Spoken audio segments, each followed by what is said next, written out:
De US$ 1 milhão? Pergunta de um É, milhão de dólares. boa noite, pastor Evaldo. Muito obrigado pela explicação, por tudo, né, que tem nos dado. Isso é muito importante para todos nós. Eu tenho assistido alguns vídeos, estão em inglês, então tem um pouco mais acompanha mais pela legenda para não se perder. E nesse comentário aparece a questão que agora se completa 6.000 anos, então 6 milênios. E aqui entraria essa parte que seria o sétimo milênio, então seria quando começaria o reino milenar do Senhor. Ah, é uma especulação, mas eu gostaria de saber se os pastores do nosso grupo têm alguma referência sobre este princípio, esse estudo, essa teoria, né? Uhum. Aí seria interessante a gente ouvir os pastores e depois eu fico por último, viu, irmã Elis? Ok, Para a gente saber alguma opinião aí dos pastores. muito obrigado. Vamos orar então? Vamos?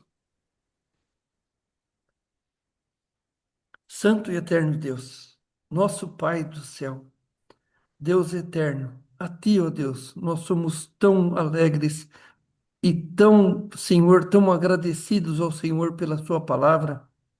Agradeço também ao povo que trouxe essa palavra em todo o tempo, o amor que o Senhor tem por Jerusalém, por Israel, por tudo. Tudo é tão notório para nossos corações e nos traz, ó Deus, sempre, sempre uma alegria muito grande. Eu quero agradecer o Senhor por esses pastores tão amáveis que nos ajudam, nos ensinam e aprendemos coisas maravilhosas. Na noite de hoje eu te peço, abençoe cada um dos irmãos aqui nessa reunião, o estudo da tua palavra e a grande alegria. Nossa pátria está nos céus, de onde aguardamos o nosso Salvador. Que bênção, Senhor, que alegria. Abençoa-nos em nome de Jesus. Amém. Amém. Amém. O senhor Então, quer se manifestar aí sobre o que ele falou? Pastor Ulisses, Primeiro, pastor Lorival, primeiro, primeiro os mais pastor velhos. Evânio, né? Primeiro os mais velhos. Irmão Daniel, você fala que essa ideia aí é para 2030? A, Ah, a base seria 2030. É, é. é, Aí já está furado. é, É, porque depois do arrebatamento, se o arrebatamento fosse hoje, teria 7 anos de tribulação, já furava que 2030, daqui 2030 só falta 4 anos, certo? Então perfeito. já furava porque são 7 anos de tribulação, né?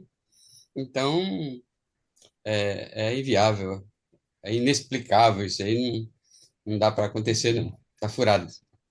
E o E parecer depois, de o seis. milênio é em seguida a tribulação. Sim, sim. E Então o não tem jeito de parecer começar de o milênio em 6 milhões. 2030. E o parecer de 6 milhões, de 6 milênios para o sétimo milênio. Ah, esse aí também eu nunca, eu ignoro isso aí, eu nunca Ah, ouvi. Né? obrigado, pastor.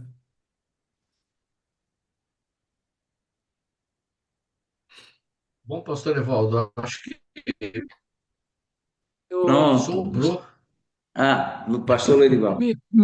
Minha opinião é que assim, eu não tenho nenhuma ideia formada sobre essa, esse sétimo milênio aí, né?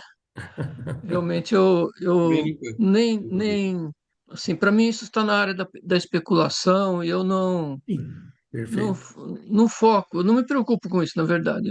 Ah, eu aguardo a volta de Jesus, né? O arrebatamento da igreja e ninguém sabe nem o dia nem a hora, então quando a gente fica fazendo especulação ou procurando sinais, assim, eu não, ah, eu acho que não é uma preocupação da igreja, né? Nesse Aham. sentido, na doutrina, nos ensinos, nos anseios. Eu creio que é, isso é especulação. Não, não, não, não tenho uma opinião formada sobre isso. Ok. O irmão Daniel, Pois não? essa questão que foi levantada, ela diz respeito só me esclarece se é isso mesmo, né?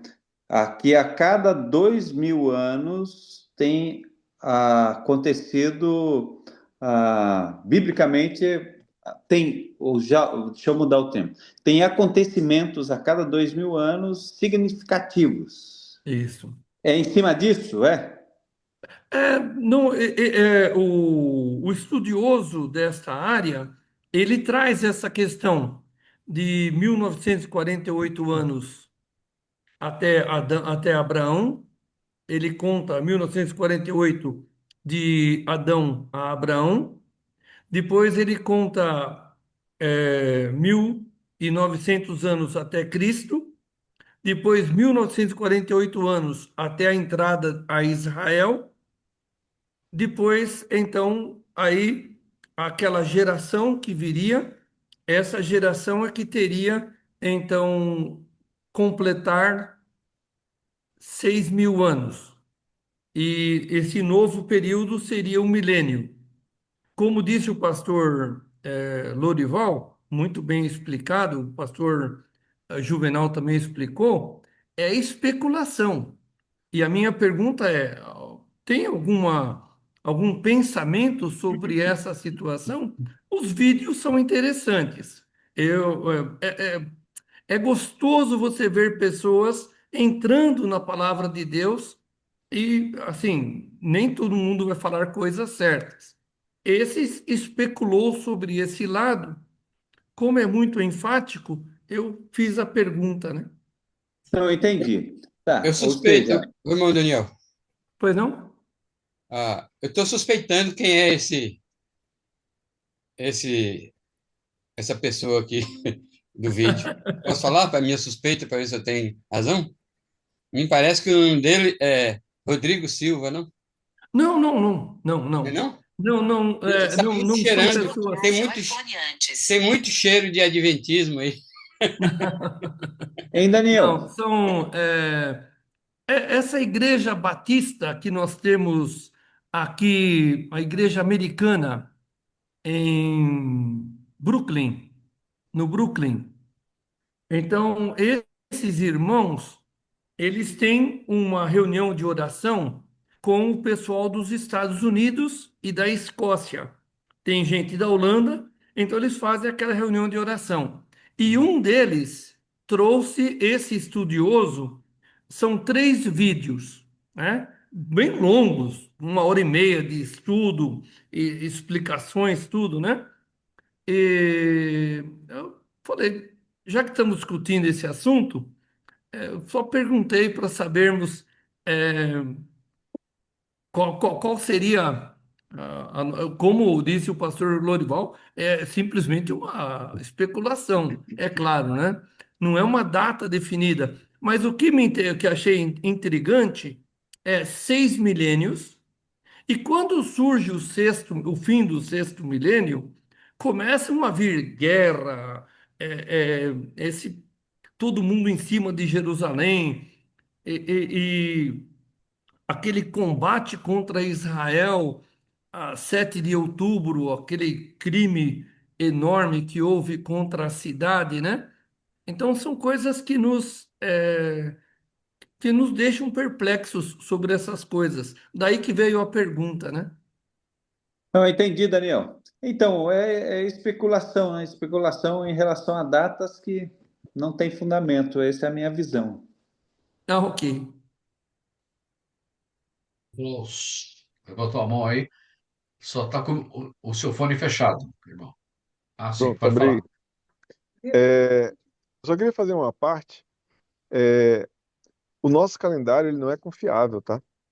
É, o calendário gregoriano ele tem muito questionamento a respeito de sua precisão. A gente pode estar 300 anos a mais ou a menos da data atual. Então, essas considerações a respeito da métrica de 1000 anos e tal, se o nosso calendário fosse realmente preciso, a gente podia até especular nesse sentido, mas considerando que o nosso calendário gregoriano tá furado mesmo. Então, assim, a gente fica completamente perdido sobre datas, tá? Eu acho isso até providência, aproveitando a deixa ali do começo da nossa reunião, porque isso desarma a gente de ficar tentando achar a data, sabe? Porque o propósito, pelo que eu entendo, realmente a prontidão, né? Que a gente esteja pronto para o arrebatamento a qualquer momento. Se a gente tivesse uma ideia de data, talvez isso aí mudasse um pouco o nosso comportamento. Mas a gente não pode confiar no nosso calendário. Nem o nosso, nem o judeu, tá? A data que o judeu diz que nós estamos hoje, aquilo que está contido no texto bíblico é confiável, mas o que está fora do texto bíblico, há relatos de que as datas também foram manipuladas por rabinos ao longo da história. Então, a gente não sabe, de fato, com certeza absoluta, em que anos nós estamos, desde a criação. Só essa parte. Só um Perfeito. pequeno detalhe, eu estava olhando aqui, você falou em ano, e falou que não é confiável o calendário, e o ano judeu, 5.786, eles calculam desde a criação. Não é que eu sabia, não, é o Google que me disse aqui, viu, irmãos? Então, 5.786. Então, para o milênio ainda faltam, né, 200 e lá vai fumaça de anos. Mas é isso. Acho que o pastor Evaldo pode O Google é fechar o para a melhor gente. pastor que existe. Ok, ok. Não, o que os irmãos falaram está dentro da perspectiva. Eu acho que pode ser que Deus também trabalhe com essa questão Deus trabalha muito essa questão de tempo. Você vê 70 anos de cativeiro, 70 semanas, 70 vezes 7, que já vai dar 70, as 70 semanas de Daniel, período de cativeiro de 400 anos. Então, existe uma numerologia bíblica, que é diferente da numerologia O esotérica. número do homem, o número Então, divino. existe, o Apocalipse está cheio de setes. Então, Uhum. eu não duvido de que, cumprindo-se 6.000 anos, Deus trabalhe com um milênio para fechar. Assim como ele criou o mundo em 6 dias e descansou no sétimo, ele tinha também o, o ano sabático, né? Perfeito. Então, que há essa probabilidade de Deus trabalhar em cima disso? Há. Entretanto, foi bom o que o irmão Klaus colocou, nós que somos historiadores, a gente trabalha também com essa linha, ou seja, o irmão o pastor Lorival falou em 4 anos no nosso calendário, mas só que o calendário gregoriano, ele acabou Também. trabalhando o ano 1, que não tem 2 anos uns, né? Nem um ano zero. É. Então, é muito provável, aí é bíblico, né, dentro de um contexto histórico, pela a morte do rei Herodes, que Herodes morreu 5 a 6 ou 5 a 7 anos antes do ano Domini. Então, o que nós temos aí é que você tem Cristo nascendo 5 anos ou 7 antes da contagem que a gente tem. Então, se for olhar, hoje nós não estaríamos em 2026, nós estaríamos em 2031, 32 ou 33. Nós já estamos em 2000, nessa base aí. E o Rabino Khan, ele faz um cálculo do período de Adão até Cristo de 4.004 anos. 4.004 anos, né? Então, como o irmão Klaus colocou, a gente não tem esses dados exatos. E é bom que não tenhamos, né? Agora, Bom, que há essa possibilidade, irmão Daniel, de que Deus trabalhe 1 milênio. A gente já sabe que temos 1.000 anos. A gente já Um sabe que temos milênio. 1.000 anos aí, Um e que é milênio. um ano, e que é 1.000 anos de descanso. É 1.000 anos de descanso, né? Mas assim, não vamos entrar nas especulações. É só isso aí. Então, tanto o pastor Juvenal, o irmão pastor Ulisses, pastor Lorival, vamos ficar no nosso arrebatamento iminente. pré-tribulacional. E vamos caminhar. E vamos para os slides, né, irmão? A Obrigado, gente vai pastores. passar Muito hoje. Tá, obrigado. Deus joia? abençoe ricamente. Amém, amém. Então, meus irmãos, nós estamos agora com o trabalho da arquitetura das dores de parto. Isso é importante também, irmão. Almir pode abrir o slide aí para ficar mais visível para a gente. Então, uma análise dispensacionalista sobre a tribulação, as entidades proféticas e a plenitude dos tempos, que nossa meta é, porque eu sei que existem pastores e teólogos, escatólogos até pré-tribulacionistas que afirmam que nós já estamos no princípio de dores.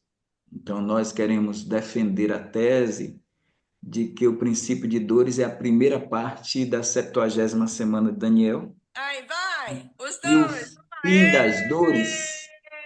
E o fim das dores, está na segunda parte, entendendo que essas dores de parto, elas têm muito a ver com a nação judaica, com o povo de Israel.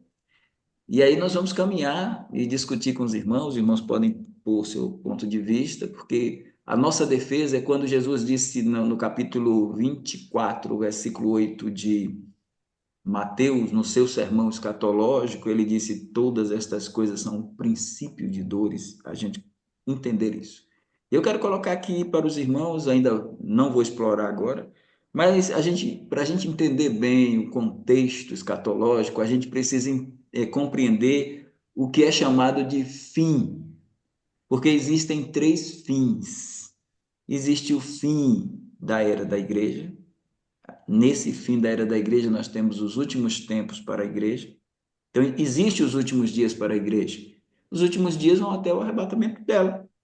E eles são catalogados, e aí se a gente quer ver alguma coisa em termos de sinalizações, a gente pode olhar para 2 Timóteo 3, e Paulo fala daqueles tempos difíceis que estão relacionados com a igreja. Então, existe o fim para a igreja, período da igreja, existe o fim do sermão escatológico, quando se perguntou sobre o fim do mundo ali, tem a ver com o fim da tribulação, e existe o fim da consumação dos séculos, que é o fim do milênio. Então, existe o fim da história, existe a consumação dos séculos. Então, você tem 3 fins, e a gente pode colocar para sinalizar o fim para a igreja, o fim para Israel e o fim para a consumação. Então, tendo isso em mente, a gente pode explorar mais lá na frente, eu não vou explorar isso. Agora, nós vamos continuar aí, irmão Almir, pode passar esse slide. E aí nós temos o Larry Spade Schaeffer, né? E ele diz: e o tempo dos sofrimentos mais severos e da hora do término dos tempos dos gentios. Término dos tempos dos gentios tem a ver com o fim da tribulação, com o fim da 70ª semana de Daniel, com o fim do dia do Senhor, com o fim do dia da ira, que tem a ver com o período tribulacional. E das instituições gentílicas. Nesse período será feita uma demonstração da impiedade irrestrita dos seres humanos. Será uma manifestação completa de natureza inverossímil de todas as pretensões sobre o suposto caráter e qualidade dos seres humanos à parte de Deus. É uma boa epígrafe, eu estou começando com ela aqui. Pode seguir, irmão Almir. Então, as 2 perguntas do sermão escatológico. Então, alguns colocam até 3, né? 3 perguntas. Eu coloquei 2 porque embuti. Mas se quiser também utilizar 3 perguntas, pode, sem problema. Então, a primeira pergunta deles é: quando serão essas coisas? Essas coisas estão relacionadas com o quê? Jesus chegou e falou para eles. Eles estavam admirados com a imponência do templo, o templo que Neemias e Esdras, Josué, Zorobabel, eles construíram lá o 2º templo, e que o rei Herodes o Grande, ele repaginou, deu uma, vamos dizer assim, uma enfeitada, né?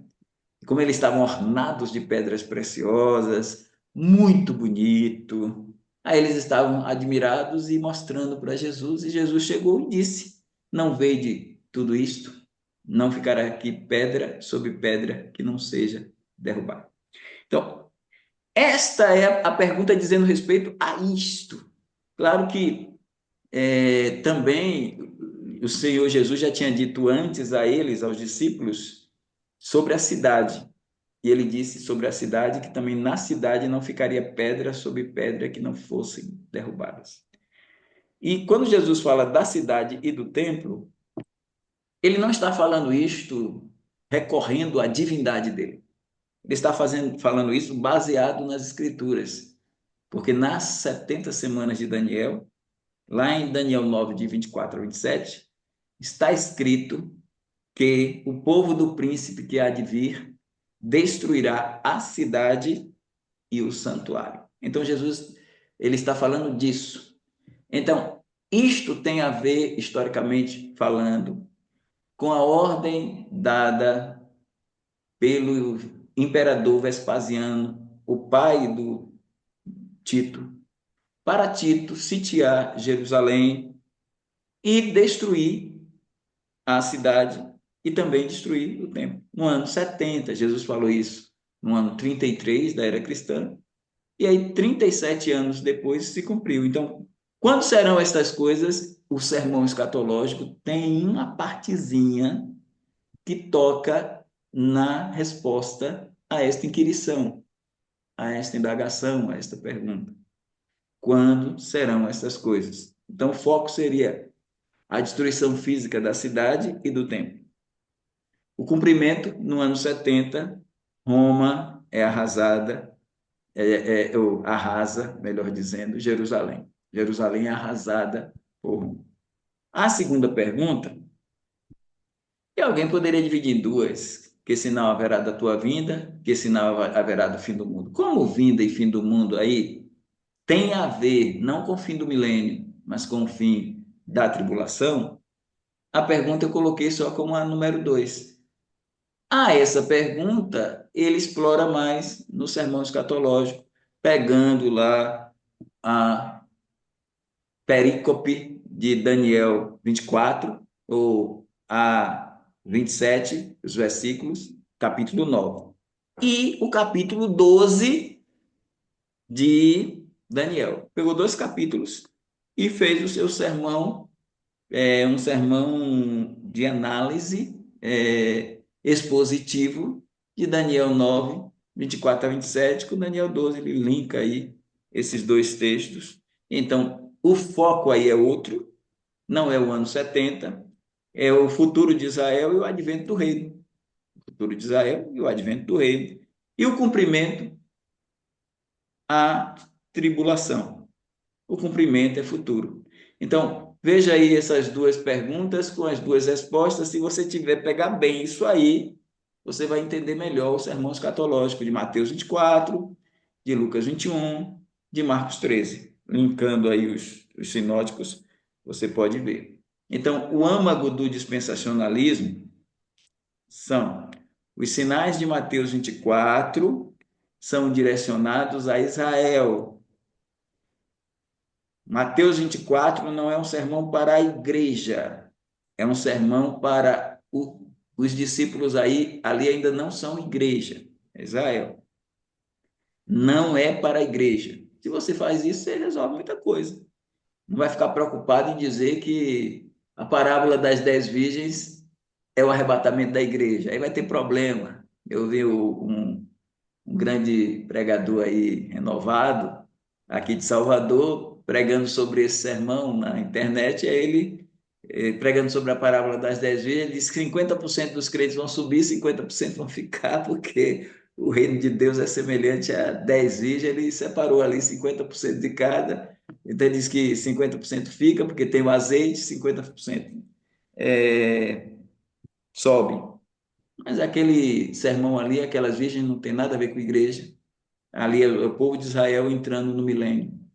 Então, a parte que tem o azeite entra, a outra parte não entra. Então, isso tem a ver com a entrada para o reino milenar e não com a subida para o arrebatamento da igreja.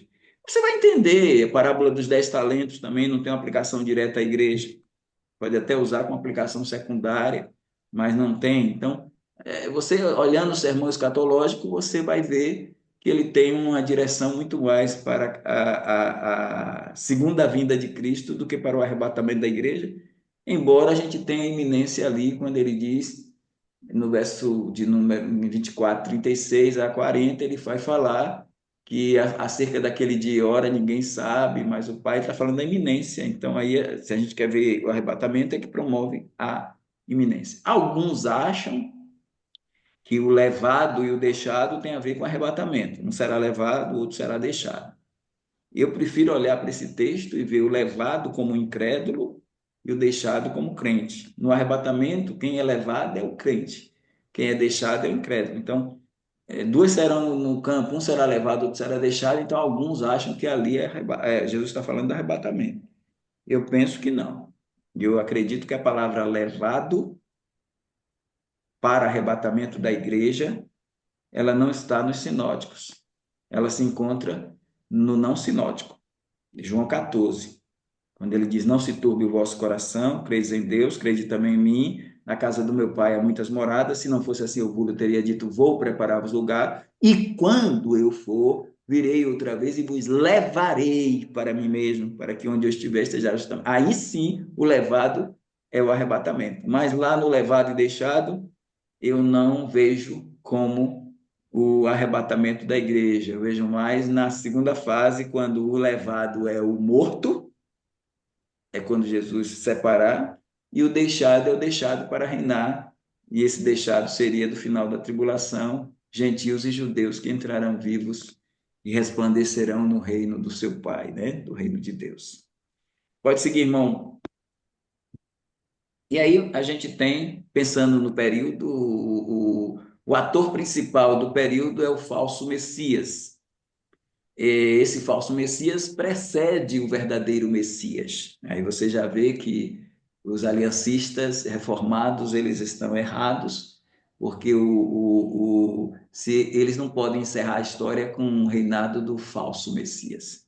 A gente tem que encerrar a história com o reinado do verdadeiro Messias, sem descartar a certeza de que o Messias falso precede o Messias verdadeiro. Então, ele aparece em vários textos, com vários nomes. Em Daniel 7, no sonho de Daniel, que ele sonhou com as 4 bestas que emergem do mar dos povos, e a besta indescritível é a quarta. E naquela quarta besta, porque você tem o leão, que é Babilônia, você tem o urso, que é a Medopécia, você tem o leopardo, que é a Grécia, o Império Grego, e você tem o animal indescritível, que é o Império Romano. E lá vai aparecer esse chifre pequeno do capítulo 7, com olhos de homem, com boca que fala grandiosas coisas. Esse chifre pequeno em Daniel 7 é o anticristo. Anticristo só aparece em João. E João não usa nos seus 5 livros, né, que a gente tem assim, que é bem interessante. Aí o irmão o pastor Juvenal gosta. A gente pega assim o Pentateuco, os 5 primeiros livros de Moisés, 1.500 anos antes de João despontar. A Bíblia foi escrita em torno de 1.600 anos. Aí você tem o Pentateuco de Moisés e os 5 livros de João, para você fechar os 1.600 anos. Então, os 5 livros de Moisés iniciam a Bíblia e os 5 livros de João terminam a Bíblia, fecham o cânon. Então, é esse João que não usa nos evangelhos e não usa também no Apocalipse. Ele vai usar essa palavra que pegou, digamos que dos nomes do anticristo, a palavra que pegou foi a palavra anticristo, e ela só é usada por João na sua primeira carta. E esse anti aí é um prefixo para o Messias, o anti-ungido, o anti-Messias, o anticristo. Pode significar tanto o opositor, anticristo, quanto aquele que usurpa o lugar que ocupa o lugar dele, anticristo. Daniel 8 traz uma outra face do anticristo. O anticristo aparece em Daniel 8 como rei feroz de cara. O rei feroz de cara. Daniel 11 nos dá o rei obstinado. Aí você lê lá quando aparece lá o rei obstinado, é o anticristo. É nesse capítulo 11 que a gente descobre que o anticristo provavelmente será homossexual. Lá no capítulo 11, esse rei obstinado, ele se destaca assim porque ele não terá prazer no amor das mulheres. Então, provavelmente um homossexual. Em 2 Tessalonicenses 2:3, ele aparece, aí já é um título paulino, ele aparece com dois nomes, o homem da iniquidade e o filho da perdição. E em Apocalipse 13, ele aparece como a besta que sobe do mar. Muita gente confunde as bestas. A besta de capítulo 13, do versículo 1 até o versículo de número 10, é a besta que sobe do mar, é o anticristo. A segunda besta, a besta que sobe da terra, que é da terra de Israel, é o falso profeta, é o anti-espírito e não o anticristo. A gente tem o antipai, que é o dragão, o anticristo, que é o anticristo, é o antifilho, e o falso profeta, que é o anti-espírito. Perfil tático. Ele é o príncipe que há de vir, de Daniel 9, o último grande perseguidor de Israel, que exercerá poder sobre o Império Romano revivificado. Assim como o pastor Juvenal colocou no livro dele, na ficção dele, Babilônia Restaurada, aqui a gente também tem o Império Romano revivificado. Vamos seguir, irmão Almir. E aí a gente tem uma matriz de contraste, a identidade do cavaleiro branco. É bem interessante que os pós-milenistas dizem que o cavaleiro do cavalo branco do capítulo 6 é o evangelho, porque eles são pós-milenistas. Eles acreditam que o evangelho vai conquistar tudo, eles são otimistas na história. Quando nós olhamos o capítulo 6, a gente enxerga, o reformado enxerga que ali é Cristo. A gente enxerga que ali é o anticristo, porque a gente está enxergando o início da tribulação ali. O cavaleiro do cavalo branco do capítulo 6 é o anticristo. O cavaleiro do cavalo branco do capítulo 19 é Cristo. Então, o início da 70ª semana de Daniel começa com o cavaleiro do cavalo branco, do capítulo 6, e termina com o cavaleiro do cavalo branco, do capítulo 19, que suplanta, abate, subjuga o anticristo. Aí nós temos essa... Por que o cavaleiro do cavalo do capítulo 6 não é Cristo? A gente coloca aqui esse paralelo. Então, Cristo é Apocalipse 19. O falso cavaleiro é o Apocalipse 6. Autoridade. No caso de Cristo, ele abre os selos como cordeiro soberano. Ou seja, no capítulo 6, é o cordeiro que está lá quebrando os lacres, ele dá ordem ao cavaleiro do cavalo branco para ele vir, porque é ele o soberano da história. É ele que controla tudo. O controle é de Deus, não é do mal. Até o mal, para se manifestar, tem que ter a autorização do Filho de Deus. Enquanto que o anticristo, ele recebe ordens. Cristo não receberia ordem no caso ali tem um anjo dando a ordem, né? Vem. E é uma ordem forte, né? Vem. É uma ordem de um querubim. Vem. Tem uma tradução, a tradução corrigida fiel, ela coloca vem e vê. Não tá bom. Porque se você ir para a tradução vem e vê, parecendo que está chamando João para vir ver. Entendeu? Então, a ordem não está sendo dada a João para vir ver. E a tradução diz assim, vem e vê. Aí passa para João. Mas não é isso, não. A ordem é vem. A ordem não é para João, vem e vê. A ordem é para João, é para o cavaleiro vir. Vem. Então, a ordem é para o cavaleiro se inserir na história. João vai ver, mas ele não é convidado a vir ver. A coroa. No caso de Cristo, ele já possui sua coroa eterna como Rei dos Reis e Senhor dos Senhores. Mas o anticristo lá, foi-lhe dada uma coroa temporária. Foi-lhe dada uma coroa. Cristo não recebe coroa de querubim. né? Cristo já foi coroado, Rei dos Reis e Senhor dos Senhores. A missão, no caso de Cristo, ele traz a verdadeira paz e justiça. No caso do anticristo, ele fala de paz, mas espalha a guerra e a submissão. Por quê? Porque o cavaleiro do capítulo 6, o seguem, ele é seguido do cavaleiro vermelho, que é a guerra, do cavaleiro preto, que é a fome, e do cavaleiro amarelo, que é a morte, e o inferno o segue. Então, o rastro que ele traz é o rastro, apesar da sua falsa paz, mas ele traz consigo a guerra, ele traz a fome e ele traz a morte. No caso de Cristo, não. Cristo vem lá no capítulo 19 com cavaleiros assentados em cavalos brancos, ou seja, Cristo vem com a igreja. É a igreja aquele exército de cavalos brancos. Então, Cristo não é precedido de cavalo vermelho, cavalo preto e cavalo amarelo. Cristo, ele vem, quem segue a Cristo são os cavaleiros com cavalo brancos, né? E, por fim, o método, a espada afiada saindo da boca de Cristo, a espada de dois gumes, que é a palavra de Deus. Enquanto o cavaleiro do cavalo 6, do capítulo 6, ele tem flecha, ele não tem espada, ele tem uma flecha e ele atira de emboscada com um arco, engano e camuflagem. Então, está bem patente aí a distinção. Vamos seguir, irmão Almir, mais um pouco à frente. A matriz soteriológica. Aí nós temos uma matriz soteriológica que os dispensacionalistas defendem, que são os 3 evangelhos.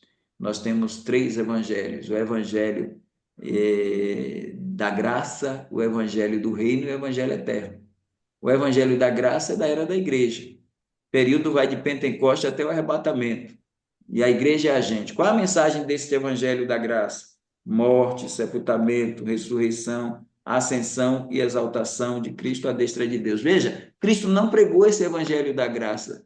Ele realizou a obra. Quem pregou o evangelho da graça foram os apóstolos e nós pregamos o evangelho da graça. Cristo pregou o evangelho do reino. Cristo pregou o evangelho do reino. Arrependei-vos porque é chegado o reino dos céus. E aí esse reino de Deus, esse reino messiânico, foi pregado pelo Batista e por Cristo. E foi suspenso até o período tribulacional. Daí Jesus diz: este evangelho do reino será pregado em testemunho a todas as gentes e então virá o fim. Então, o período do evangelho da graça é de Atos 2 até Apocalipse 4:2. O período do evangelho do reino é da tribulação, e o agente é o remanescente judeu. Eu diria que não há necessidade de se pregar o evangelho do reino no milênio. O evangelho do reino vai ser pregado na tribulação, porque no milênio não vai ser pregado evangelho nenhum, porque a terra se encherá do conhecimento do Senhor como as águas cobrem o mar. Então, as pessoas terão essa ação e descarta essa possibilidade de um evangelho ser pregado no milênio. As pessoas vão crer porque Cristo está aqui, a igreja está aqui, todo mundo está aqui, então vão ver e Deus vai trabalhando no coração. As boas novas da vinda e estabelecimento do reino físico do Messias. Essa é a mensagem o conteúdo da mensagem. O conteúdo da mensagem do evangelho da graça é morte, sepultamento, ressurreição de Cristo para a salvação individual. O conteúdo do evangelho do reino, as boas novas da vinda e estabelecimento do reino físico do Messias. O evangelho eterno é durante a tribulação pregado por um anjo. O ápice da grande tribulação, um anjo sobrenatural. Ele aparece lá em Apocalipse 14:6 e a mensagem é condenatória. Temei a Deus e dai-lhe glória, porque vinda é a hora do seu juízo. Pode passar, irmão amigo.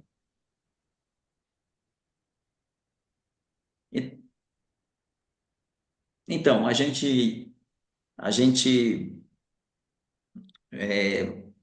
nós demos esse panorama, nós ainda vamos trabalhar ainda com a questão das dores, da arquitetura, o princípio das dores de Israel, mas tínhamos que ver isso aí, mas pelo tempo eu vou dar uma pausa e depois, irmão Almir, na semana que vem a gente volta.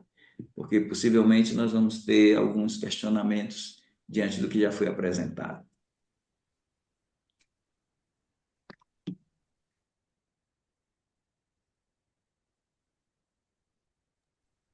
Irmão Daniel, já levantou a mão, pode falar, irmão, por favor. Tá sem som. Tá sem som, irmão.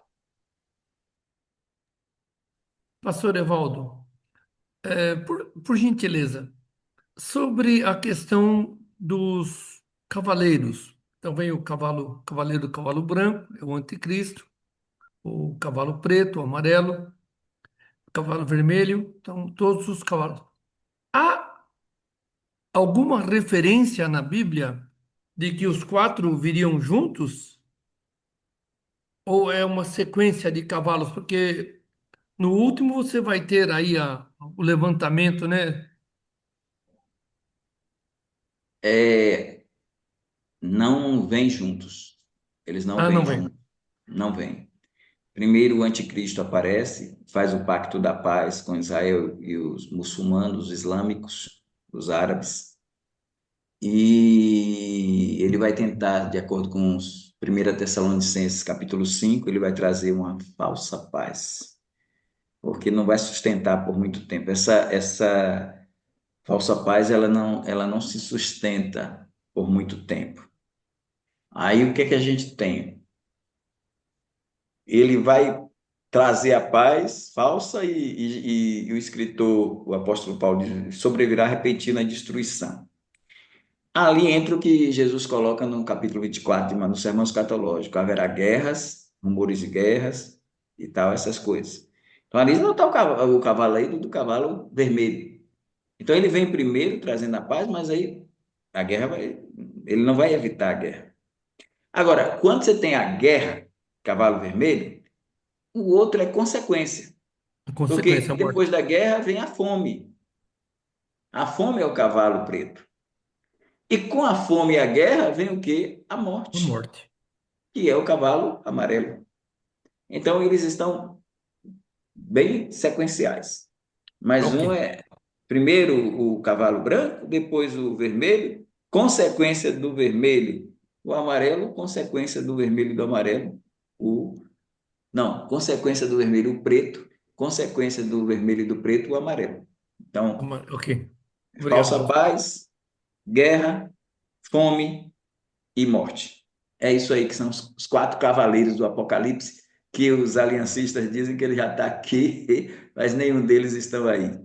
Porque é lógico E que até também, irmão Daniel, o próprio texto diz que cada um deles vem na abertura do selo, né? Então, vai abrindo o selo, vai aparecendo o cavalo. Então, o próprio texto já se autoexplica, né? é sequencial. É isso aí, irmão Isso. meu. Obrigado pelo Sequencial. adendo aí. Obrigado.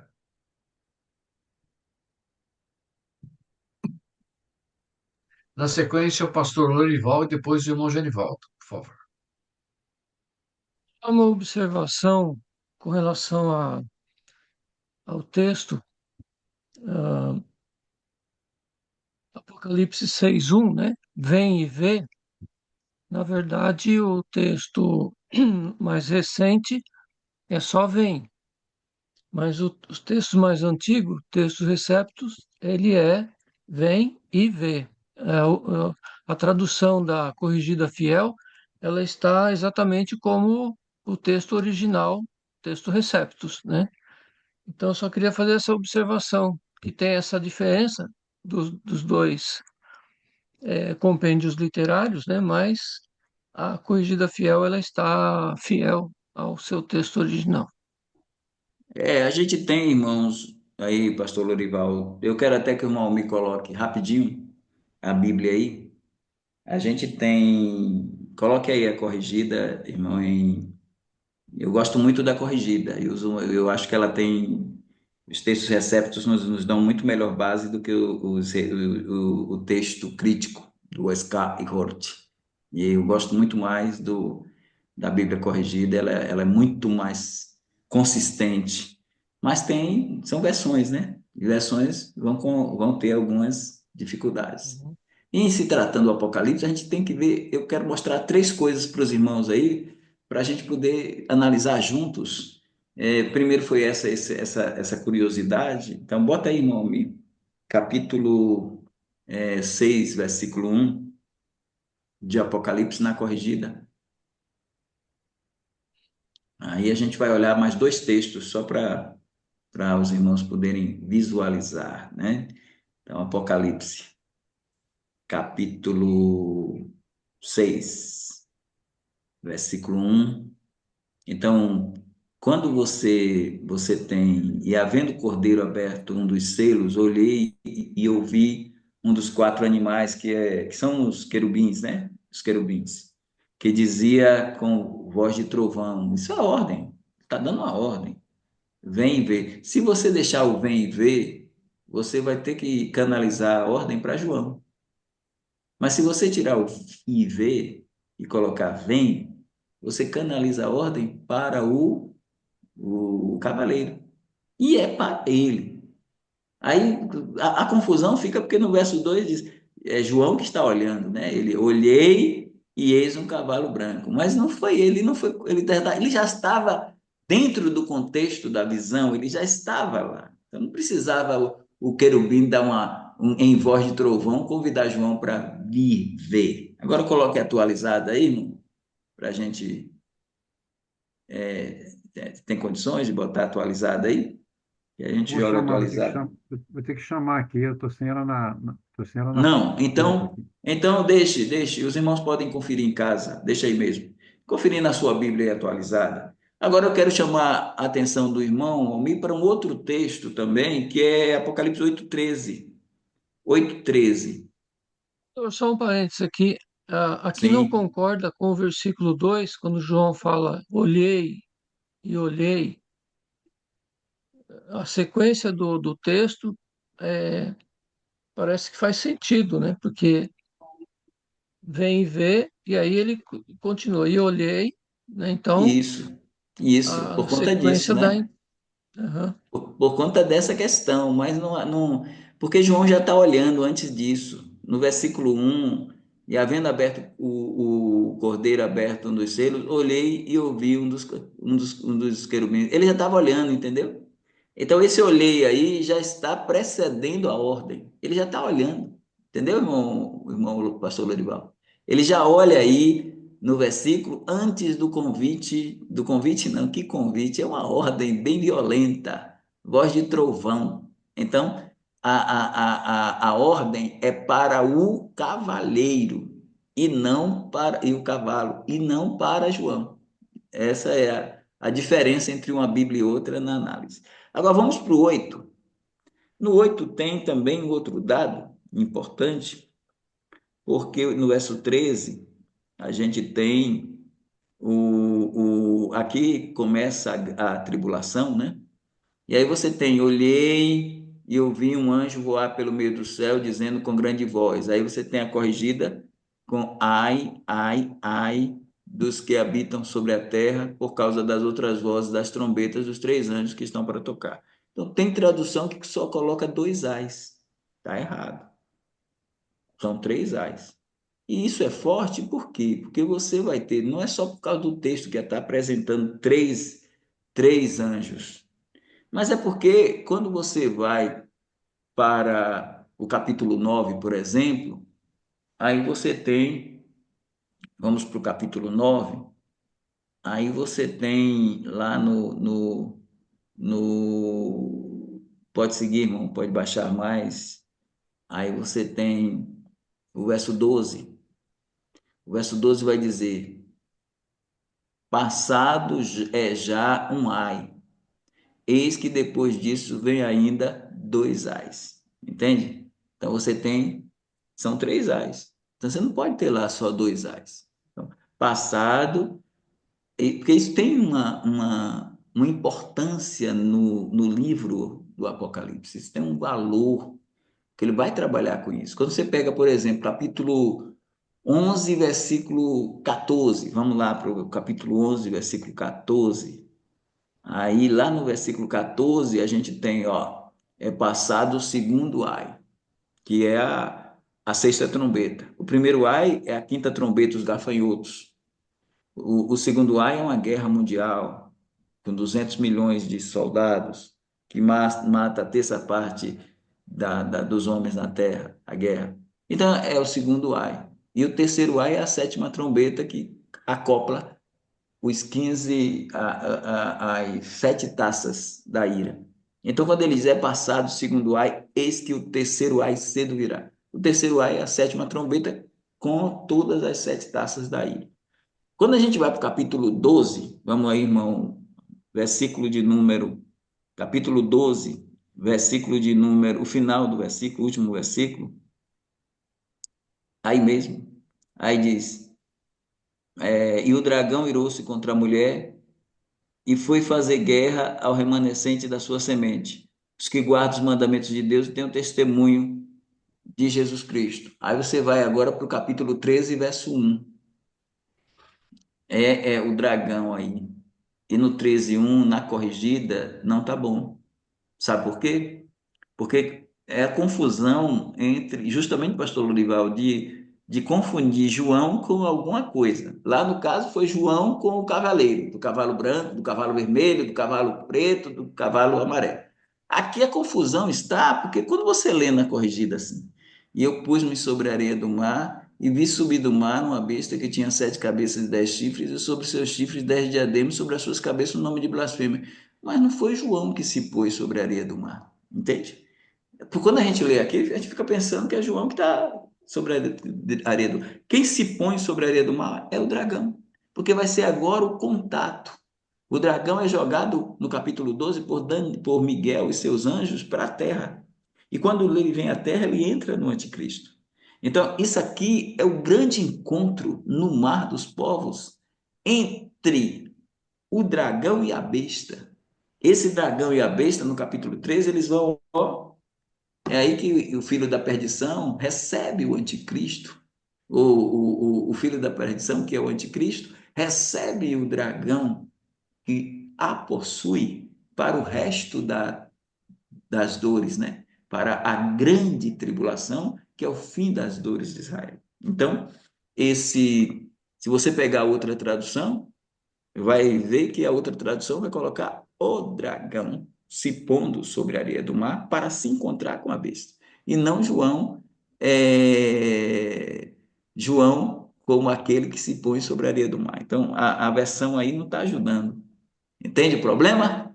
Era isso que eu queria colocar. Vocês chegaram a ver aí na outra tradução, que é o dragão? Algum irmão aí deu uma olhadinha e viu?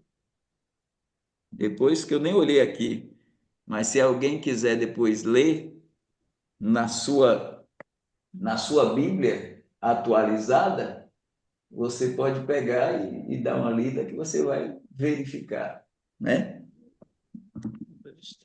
Inclusive, o versículo tem tradução que tem versículo 18, no capítulo 12. Tem tradução que a corrigida, tem versículo 17.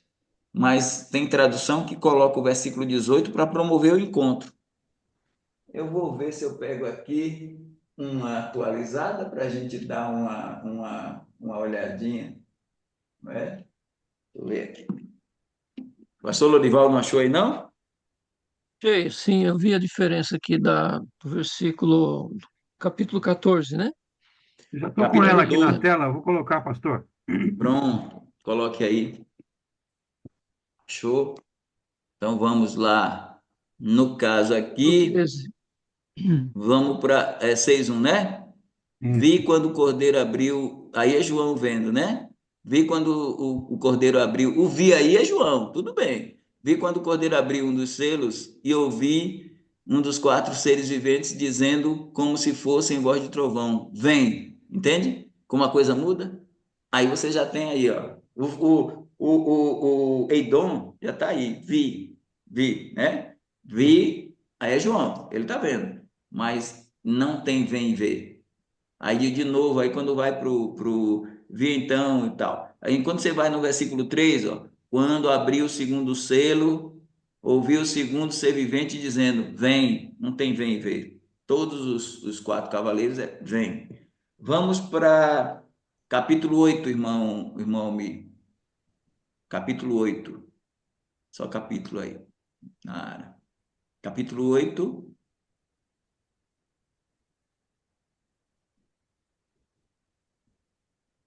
Não deu aí, né? Só foi para o 6, mas não É, tem. Ela não tem aí, não. Era bom a gente poder ir no capítulo 12 lá, se puder chegar. Capítulo 6. Do lado Ou direito seja, tem uma setinha. aí, Do lado direito, mais embaixo, tem uma setinha. a irmã Evânia, Aí. isso. isso. É. 8, vamos lá embaixo? Do 8 no 13, para ver como é que ele traz. Tá vendo aí? Já aí ela falha. Não, tem os 3 A's, tudo bem. Agora vamos para o capítulo 12. Vamos lá para o capítulo 12. E vamos ver se tem o versículo 18. Vamos lá. Porque na corrigida só tem o 17.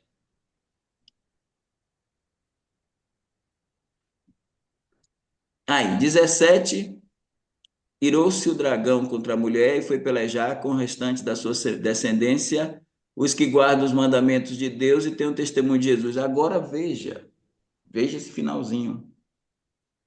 Quando ele diz do dragão, ele diz os que guardam os mandamentos de Deus e têm o testemunho de Jesus. E se pôs em pé sobre a areia do mar. Veja que quem está se colocando em pé, porque o sujeito aí é o dragão. Ele está fazendo referência. Irou-se o dragão contra a mulher, foi pelejar contra o restante da sua descendência, os que guardam os mandamentos de Deus e têm o testemunho de Jesus. Como é que ele vai se colocar contra e fazer a perseguição? Ele vai entrar no anticristo. Aí diz, e se pôs em pé sobre a areia do mar. Aí, quando você vai para vamos para o verso 13, capítulo 13, aí, veja como é que começa aí o capítulo 13. Aí é ele agora, João. Vi emergir do mar uma besta que tinha. Aí ele está promovendo que ele está vendo, ele está como observador, e ele vê o dragão se pôs sobre a areia do mar e a besta sobe do mar para haver esse encontro. É quando ele vai possuir a besta e vai promover a grande tribulação. Então veja, irmãos, que essas diferençazinhas nas versões, elas podem complicar a nossa hermenêutica na interpretação do Apocalipse. Aí eu estou trazendo para os irmãos depois analisarem direitinho essa questão, tá bom? Isso aí foi tudo promovido pela pergunta do pastor Lorival. Vê como é importante, né? Ele fez a colocação e aí a gente colocou esses outros dados. Ô, Malias. pastor, só para informação, a NVI é que dá versículo 18.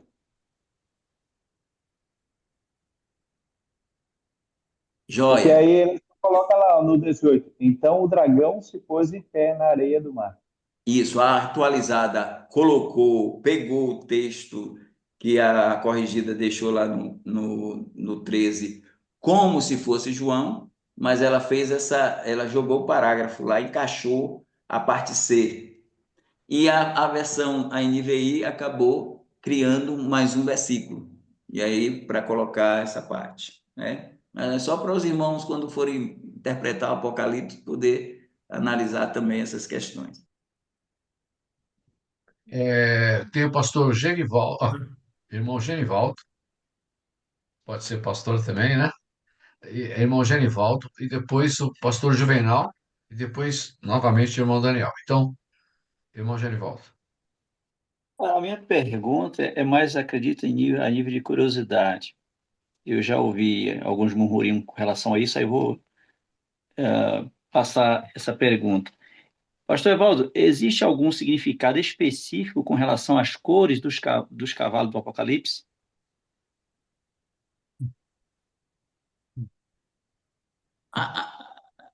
É o seguinte, tem significado sim, porque quando você pega o cavalo branco, a cor, ela indica paz. No anticristo, a paz é falsa. Paulo vai dizer, isso aí a gente corrobora com Paulo, quando disserem a paz e segurança, sobrevirá repentina destruição. Em Jesus Cristo, o cavalo é branco, porque lá em Isaías 11, lá em Isaías 65, 35, vai mostrar essa paz que o Messias trará. No capítulo 9 de Isaías, porque Isaías é quem é o livro mais citado do Novo Testamento, então, no capítulo 9 ele é chamado de Pai da Eternidade e Príncipe da Paz. Então, a cor branca, ela indica, sim, a paz. A cor vermelha, ela indica a guerra. Olha o sangue, né? Sangue derramado. O derramar sangue. Guerra. A cor amarela, ela traz a cor preta, ela traz uma ideia também de fome, né? Ela passa a ideia de fome. E a amarela de morte. Então, ainda com o adendo do inferno que segue o Cavaleiro da Morte. Então, essas cores, elas são também, elas têm uma relação com a realidade, ilustra a realidade do evento que está acontecendo. Então, tem razão de ser, sim, sim. Obrigado, pastor. Eu só queria acrescentar que é interessante porque o amarelo, né, muitos comentaristas jogam para um tom meio esverdeado, que é morte, né? A pessoa morreu, o sangue, ele rapidamente se transforma em água e a pessoa se amarelar, fica meio esverdeada. Ok. Pastor Juvenal.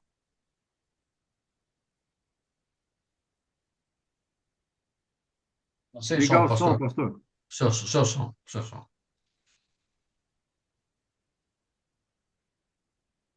Sem áudio. Pastor Juvenal está sem áudio. Nós estamos ouvindo, pastor Juvenal. Tem que ligar seu áudio. Isso, ok. Ok, agora, ó, existe dois tipos de textos grego. Eu estou com o grego, com a palavra, com o Novo Testamento grego aqui. Esse que eu estou aqui é o texto crítico, chamado texto crítico. E tem em oposição ao texto recepto, né? O texto recepto, eu também tenho ele aqui, ele não usa, a, ele não faz uso de uma método hermenêutico chamado crítica textual, somente o texto crítico. Então, eu estava olhando o texto crítico aqui e, ah, ele faz menção, no texto crítico, é, os irmãos estão a par do que vem a ser crítica textual? É um método de hermenêutica. Não é muito usado e nem ensinado nos seminários, né? Eu mesmo não aprendi quando fiz o seminário no seminário de São Paulo, né? Mas quando eu fui fazer o mestrado lá na Palavra da Vida, aí essa matéria era obrigatória. A gente usa o uso da crítica textual como auxílio à hermenêutica. Aí o texto crítico ele traz no rodapé uma série de comentários que se chama aparato, né? Então, eu estava olhando aqui no aparato do texto crítico, ele inicialmente traz voltando lá ao vem e vê, para se puder, se vai ajudar, não sei se vai ajudar os irmãos depois a olhar aí e decidir se é vem e vê ou é somente vem, né? Parece que o texto crítico, segundo o aparato aqui do texto crítico, a palavra erco, ela é mais, como é que fala? Ela ganha mais votos dos críticos textuais do que a palavra ercon kai id, que é o vem e vê, né? Só para os irmãos terem uma noção do que para colocar na balança. Vem e vê. Agora, vem e vê, a tradução fiel, corrigida fiel, ela não considera o texto crítico. Eles são contra o texto crítico, que, segundo a corrigida fiel, a providência divina resguardou a, as cópias do Novo Testamento intacta, perfeita, exatamente como eram os manuscritos originais. Entretanto, o texto crítico considera que, na hora de copiar, que são cerca de de mais de 5.000 cópias do Novo Testamento. Mais de 5.000. Dessas 5.000 cópias, né, o texto crítico é para mostrar que é possível que os escribas, na hora de escrever, de copiar, né, suponha que o escriba está copiando. De repente alguém fala, ei, fulano, ele tira o olho do lugar, aí quando ele volta, ele, em vez de colocar uma palavra, coloca outra. Entendeu?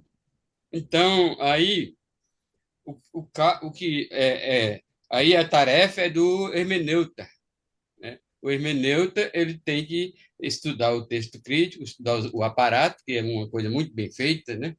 E verificar quem tem razão, o uso daquela palavra, o que é original, né? O que está realmente no original, o uso daquela palavra ou o uso daquela outra palavra. Então, para os irmãos, depois, se você tem um texto crítico aí, dá uma olhadinha no aparato, né? E você vai ver que ERCON, ele ganha um maior número de votos para ser considerado original. E ERCO CAI ID, ele tem menos votos, né? Aí precisa analisar também cada crítico Porque aqui para eu, saber se de fato, vem ou vem e vê. como eu Dá disse, uma dica aí para os irmãos. eu gosto mais do texto Receptus, que eu vejo muito mais fundamento em muitas coisas do que o crítico. Por quê? Porque temos que trabalhar com a crítica textual, mas é dentro desse contexto que surge a autocrítica. E a autocrítica ela vai ir para o caminho do A crítica método, textual é chamada baixa crítica, e aí vem ao contrário, a alta crítica. o método histórico crítico, que é o método dos liberais, né? Então, Sim, a assim, alta crítica é dos liberais. a gente tem que Liberais. ter muito cuidado. E esse texto do Sky Hort, que é o texto crítico, ele tem algumas dificuldades, e tanto que as testemunhas de Jeová gostam muito dele, por causa Você de gosta algumas dele? questões. Do texto crítico? Gosta, elas utilizaram para fazer a tradução Novo Mundo, que não é Bíblia, né?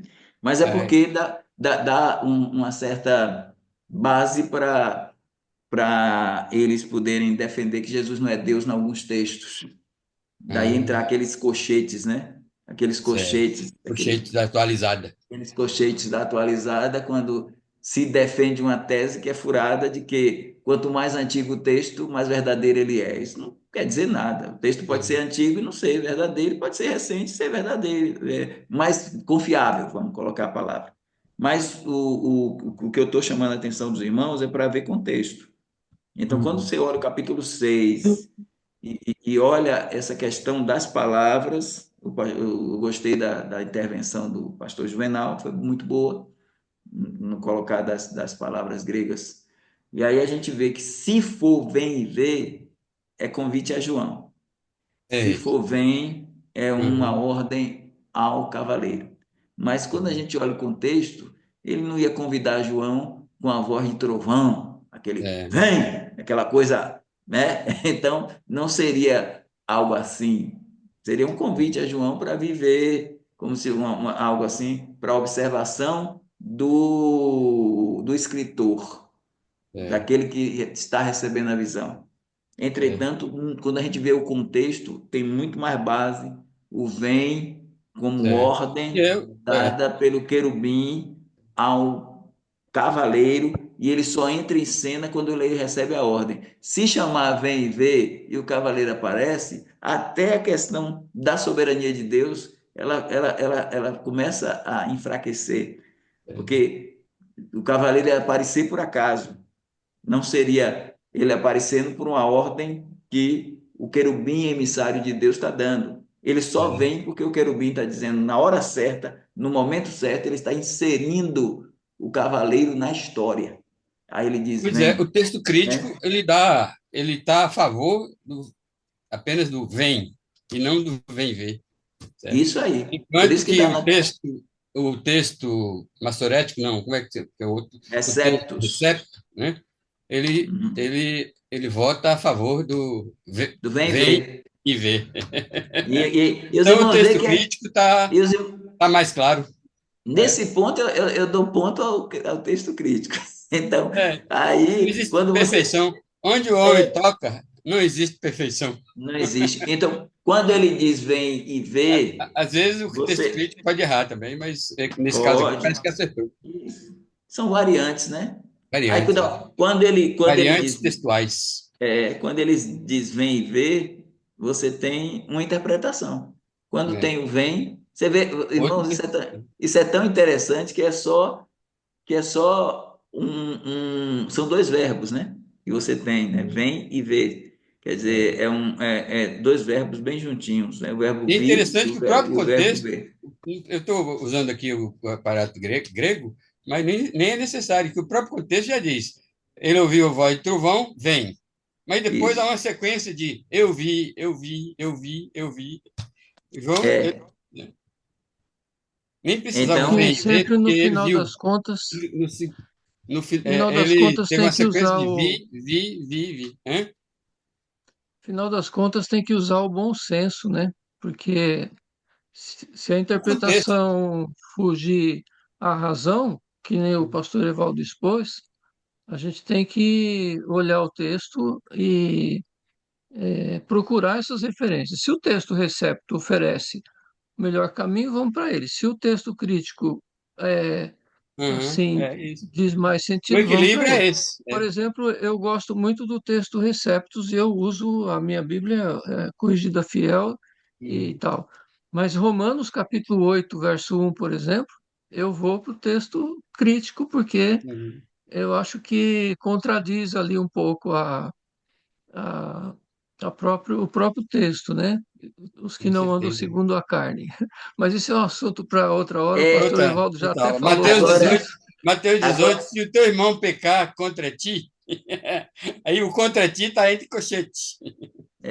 agora o que o pastor Lorival colocou de Romanos 8 é bem interessante, porque o versículo 1, a parte que não tem no texto crítico, ela está no texto crítico no verso 4.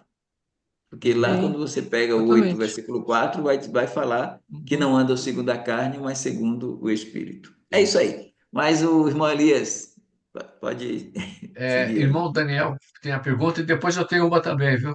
Irmão Daniel, por favor.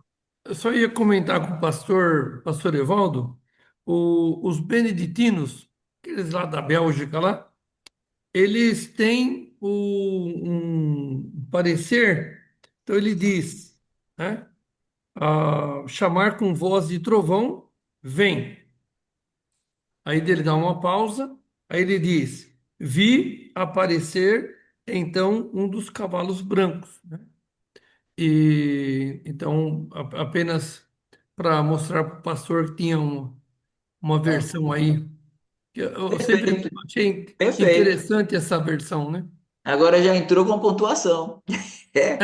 Porque aí o vem fica para o cavaleiro e o Isso, vi, que é exato. o Eidom. O É. Eidom, o Caí Eidom o Eidom vai trazer, que é a ideia do verbo ver, né? Então ele É. vai ver, Vai o ver. quem vê é João, e o vem fica para o cavaleiro. Porque, irmão, Só não tem, que, só não que tem aí tem o como. erro, né? Um erro gravíssimo, né? Os Sim, beneditinos, eles acertam muitas coisas, mas erram muitas coisas. Aí tem um sim. erro mais grave que o cavaleiro que está vindo é Cristo. Aí não... Aí é pior ainda, né? Acertou numa coisa, mas se empolgou, e aí bateu lá O outro a ficou muito flechada feio, né? e Chutou aí balde de errou leite. feio. Era Não melhor existe ficar bom com, sem defeito. era melhor ele ficar com vem ver do que ele fazer isso. Tirou os olhos do macaquinho. Pastor Evaldo, agora a minha. Irmão Daniel, beleza? Então tá. A O minha, a irmão minha Elias não pergunta. levantou a mão. Não? A minha pergunta é: Pastor Evaldo disse que o capítulo de Mateus 24 é em relação a Israel e não tem nada a ver com a igreja, correto? Então, é assim, todas as vezes que eu vejo um pastor pregando e vai, Mateus 24, não sei o quê, eu já falo, ixi, lá vem confusão, porque via de regra ele vai pregar errado. que ele Vai. vai, conforme foi dito, vai pegar o capítulo de Mateus 24 e jogar para a igreja, né? Como já foi dito aí, né? E pior que muitos crentes, mas milhares, milhares e milhares, acreditam fielmente que Mateus 24 é direcionado para a igreja, correto? Agora, eu queria uma duvidazinha. Eu estava vendo que em 24, no versículo 4 e no versículo 5, Cristo fala no 4, acautelai-vos que ninguém vos engane, né? E no 5, porque muitos virão em meu nome, dizendo, eu sou o Cristo, e a muitos enganarão. Então, nesse caso, por exemplo, como a gente pode explicar esse pensamento seu, por favor?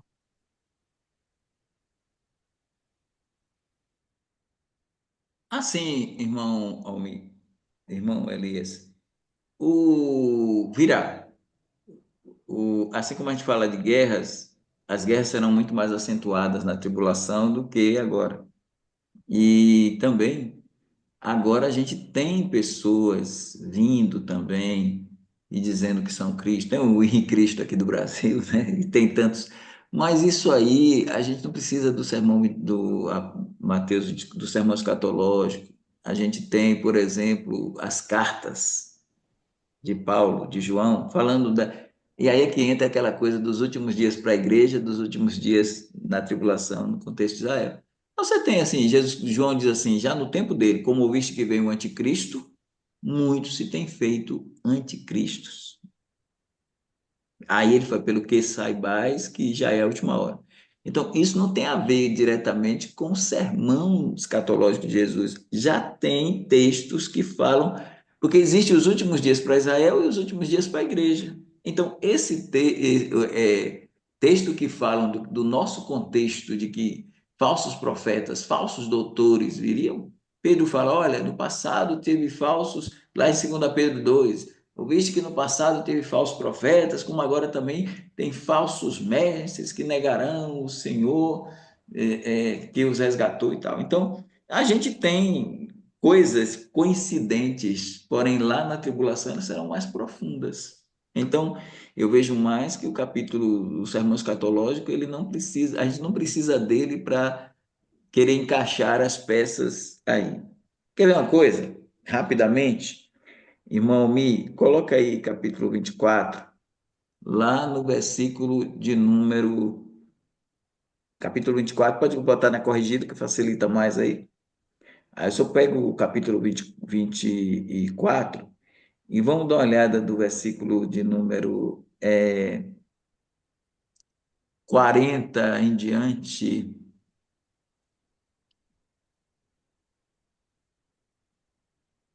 Então, para os irmãos verem aí, né? Capítulo 24 de Mateus.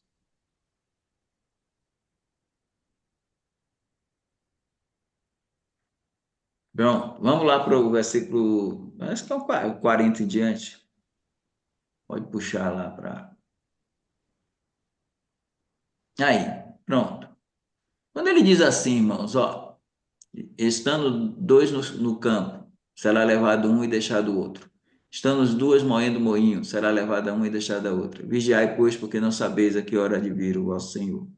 Aí, o que é isso aí, levado um e deixado o outro? Como é que a gente entende isso? Aí você pode ir um pouco acima aí, irmão, só para o contexto.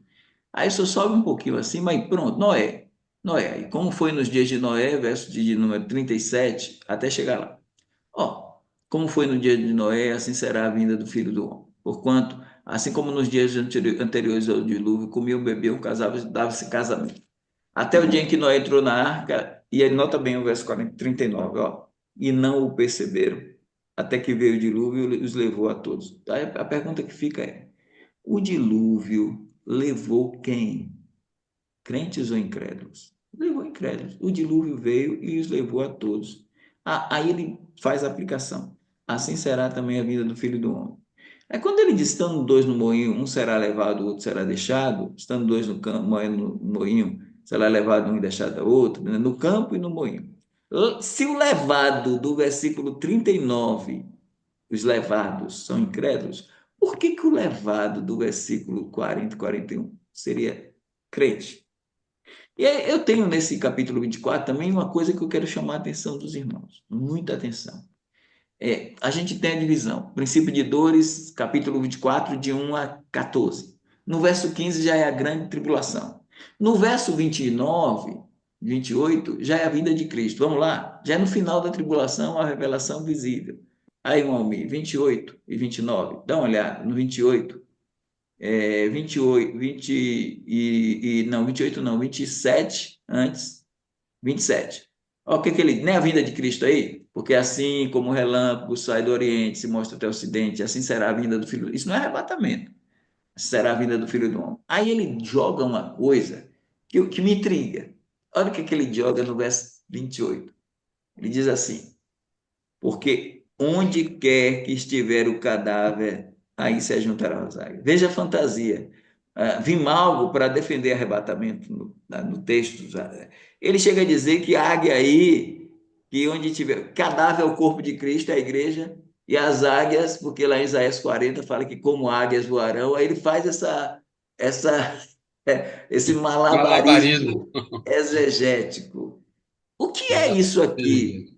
Então, para eu entender o texto, eu estou vendo assim, onde é que Jesus localizou, onde estiver o cadáver, ali se ajuntarão as águias, na vinda dele. Não é no arrebatamento, é no final da tribulação. Essa expressão, irmãos, ela só se encontra só mais uma vez na Bíblia. Ela só está aí, onde estiver o cadáver, aí se ajuntarão as águias. A segunda vez que ela aparece, ela não está no sermão escatológico. Ela está em Lucas, capítulo 17. Vamos lá, irmão Almir. Lucas 17, quando Jesus está falando. 27. Lucas 17.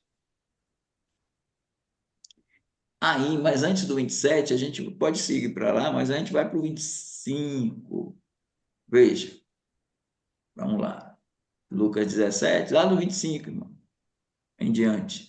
Olha o 25, ó. Aliás, não, vamos para o 26, ó. Como aconteceu nos dias de Noé, assim será também nos dias do Filho do Homem. Comiam, bebiam, casavam-se, davam em casamento, até que Noé entrou na arca e veio de luz, consumiu a todos. Como também da mesma maneira aconteceu nos dias de Ló, comiam, aí botou Ló também. Mas no dia que saiu de Sodoma e Gomorra, choveu fogo, enxofre dos céus, consumiu a todos. Assim será também quando o Filho do Homem se manifestar. Vamos lá, vamos seguindo. Aí ele diz, naquele dia, quem estiver no telhado, e aí fala das alfaias, não desça a tomá-las, e da mesma sorte que estiver no campo. Lembrai-vos da mulher de Ló. Aí ele vai, qualquer que salvar a sua vida, tal e tal. Aí no 34 ele diz, digo-vos que naquela noite, olha a coisa, naquela noite estarão dois numa cama, um será tomado, outro será deixado. Duas estarão juntas no moendo, uma será tomada e outra será deixada. Dois estarão no campo, um tomado, outro deixado. Graças a Deus por essa pergunta valiosa para a gente. Alguém lá perguntou, dos discípulos. Verso 31. Naquele dia, verso 31 o quê? No verso 37. E respondendo, lhe disseram, onde, Senhor? Onde é que vai acontecer esse negócio? É um advérbio de lugar. Onde, Senhor, que um será tomado, outro será deixado? Onde? Em que lugar? Aí Jesus respondeu, onde estiver o corpo, aí se ajuntarão as águias. Veja que lá ele colocou no final da grande tribulação. Aqui, ele também, o negócio já foi colocado, aqui é o link, está ligado ao tomado e deixado, onde, se fosse arrebatamento, não seria Levado. lá, Mateus 24, verso 28. Não seria lá no final da tribulação, porque a igreja é arrebatada antes da tribulação. Então, como é que ele botou? Jesus disse lá, onde estiver o cadáver, ali se ajuntarão as águias. E aqui a gente vê que está linkado com tomado e deixado. Então, não tem nada a ver com arrebatamento, porque é na vinda de Cristo. Mas tem um dado a mais aí. O que significa? Aqui apenas Jesus colocou o lugar. Mas agora eu quero saber o que significa onde estiver o corpo, ali se ajuntarão as águias. Quem vai dar a resposta é João. Abra agora Apocalipse, irmão. Apocalipse 19, a batalha do Armagedon, a volta de Cristo. Então a gente vai para Apocalipse 19, a partir do verso 14. Veja, aqui é a volta de Cristo. Vamos para o 11, né? Aí, no 11. E viu o céu aberto, e eis o cavalo branco, e o que estava sentado sobre ele chama-se Fiel e Verdadeiro, e julga e peleja com justiça. Jesus.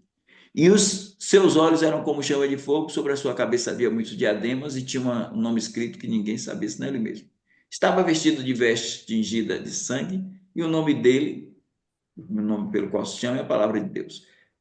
Aqui a igreja agora aparece com ele, vindo com ele. E estava vestido de uma veste, e seguiam nos exércitos dos céus em cavalos brancos, e vestidos de linho fino e puro. E da sua boca saiu uma aguda espada, que é a palavra de Deus, né?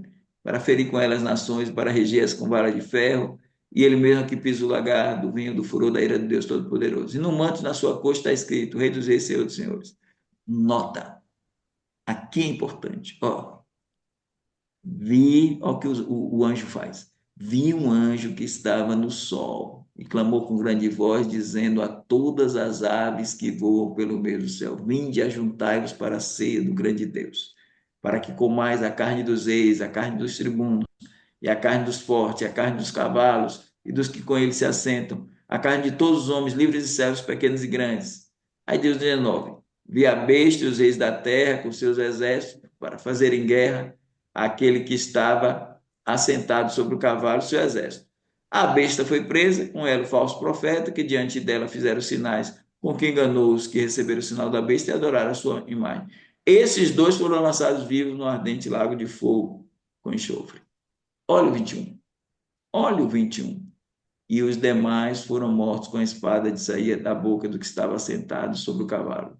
E todas as aves se fartaram de suas carnes. Onde estiver o cadáver, ali se juntarão as águias, para comer a carne deles. Quando, pastor?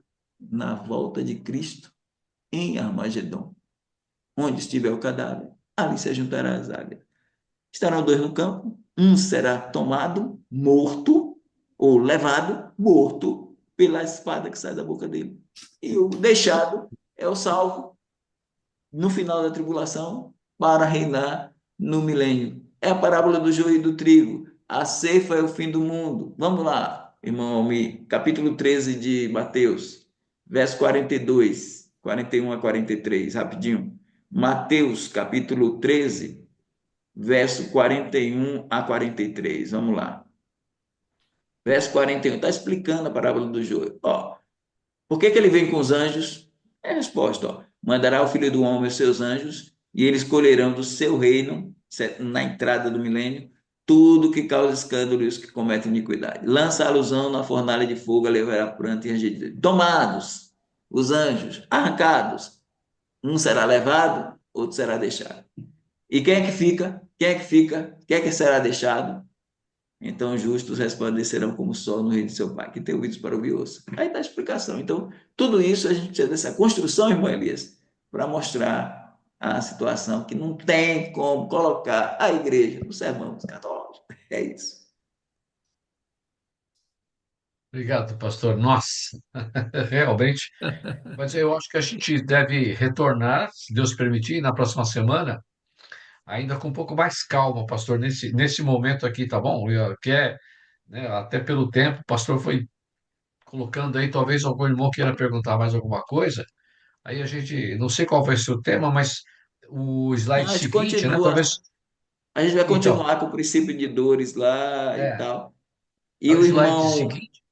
o irmão, acho que Klaus ficou para perguntar. Se for rápido, a gente pode responder rapidinho. Eu não vou me delongar como fiz com o irmão Elias, não, porque foi uma pergunta do irmão Elias que requereu isso. Não, pastor, obrigado. Eu só ia comentar que o pior cavalo devia ser o vermelho, mas todos eles são ruins. Menos um. Então tá, então a gente retorna com esse mesmo tema, né? No próximo slide. Se alguém quiser falar alguma coisa a mais, já vamos estar dentro desse tema mesmo na próxima semana, se Deus permitir. Muito obrigado, pastor Evaldo, obrigado aos pastores presentes aí que Estão aí, graças a Deus, né? Notei que o Obrigado aos irmão irmãos. Almir hoje ficou quietinho hoje. Ele não é de fazer isso. É, o irmão Almir hoje. Teve muita pergunta aí, fiquei só ouvindo aqui. O assunto também bastante complexo. E de vez em quando é bom ficar ouvindo um pouco mais, né? Hoje eu consegui fazer uma perguntinha, né? Porque às vezes vai assim, mas tudo bem, tá ótimo. Muito obrigado mesmo, uma bênção, realmente um grande prazer, uma bênção maravilhosa. Pastor Ulisses, nos despeça com oração, por gentileza, amado, por favor. Vamos, não? Aqui deu uma cortada para mim. Agora tá bom. Estamos Então ouvindo. vamos Pode orar. orar, pastor. Pai maravilhoso, somos gratos ao Senhor pelo cuidado, proteção. Agradecemos mais um dia de estudo aqui do Escatom. Bênção, eterno Deus, a ver a palavra do Senhor concernente ao futuro, ó Deus. E colocar cada acontecimento dentro da sua escatologia. Então, continue nos ajudando, continue dando sabedoria, pastor Evaldo, saúde, para sempre estar com essa disposição e facilidade para nos ensinar e nos dê sabedoria para compreendermos aquilo que ele tanto passa para nós, eterno Deus, e nos ensina.